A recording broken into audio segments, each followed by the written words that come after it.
Hi friends, నమస్తే అండి. నేను మీ Jyotsna. Welcome to my channel housewife kitchen అండి. సూపర్ రెసిపీతో మీ ముందుకు వచ్చాను.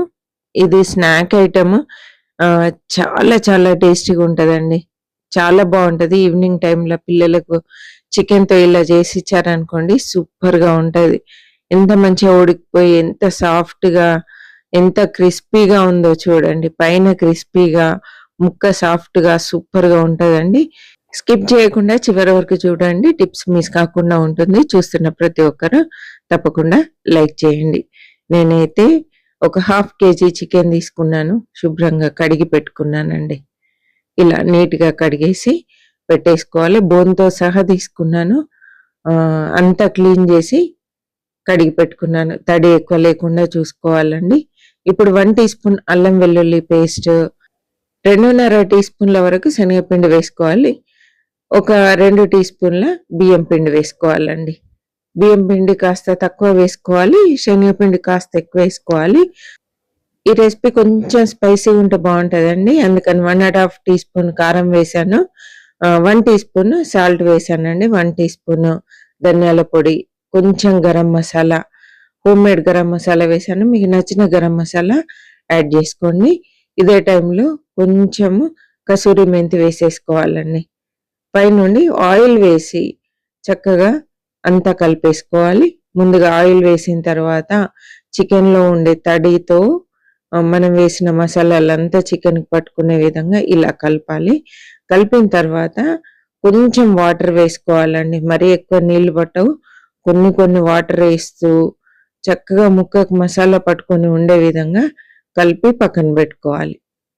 ఇలా కొంచెం ఓపికగా కలుపుకుంటే బాగుంటుంది. ఎందుకంటే బోన్స్ చేతికి కుచ్చుకోకుండా కొంచెం జాగ్రత్త పడాలండి. ఇలా అయితే సరిపోతుంది. ఇలా అంతా ముక్కకు మసాలా పట్టుకోవాలండి. ఇప్పుడు ఇందులో ఒక గుప్పెడు కాజు వేసేసుకుందాం.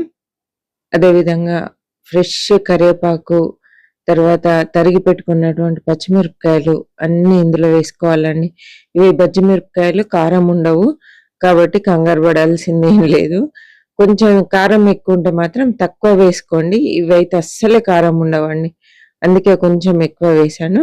ఇవన్నీ వేసి మంచిగా కలిపేయాలి. మిర్చికి కూడా మనం వేసిన మసాలాలు పట్టుకునే విధంగా, కాజు పట్టుకునే విధంగా ఇలా అంతా మంచిగా కలిపేసుకోవాలండి. కొంచెము నలిపేసినట్టు అంటూ ముక్కల్ని మసాజ్ చేసినట్టుగా అంటూ కలుపుకున్నాం అనుకోండి, మిర్చి కూడా మెత్తబడిపోతుంది. ఇలా అన్ని మసాలాలు కలిపిన తర్వాత ఒక 2 టేబుల్ స్పూన్ల నువ్వులు వేసి అంతా ఒకసారి మళ్ళా కలిపేసుకోవాలి. నువ్వులు అంతటికి పట్టే విధంగా కలిపి పక్కన పెట్టేసుకోవాలండి. కనీసం ఒక 10 నిమిషాలైనా పక్కన పెట్టుకోవాలి. వీలైతే మీరు ఫ్రీజర్లో ఒక 10 మినిట్స్ పెట్టండి. ఇంకా సూపర్ క్రిస్పీగా వస్తాయండి. ఇప్పుడైతే స్టవ్ ఆన్ చేశాను.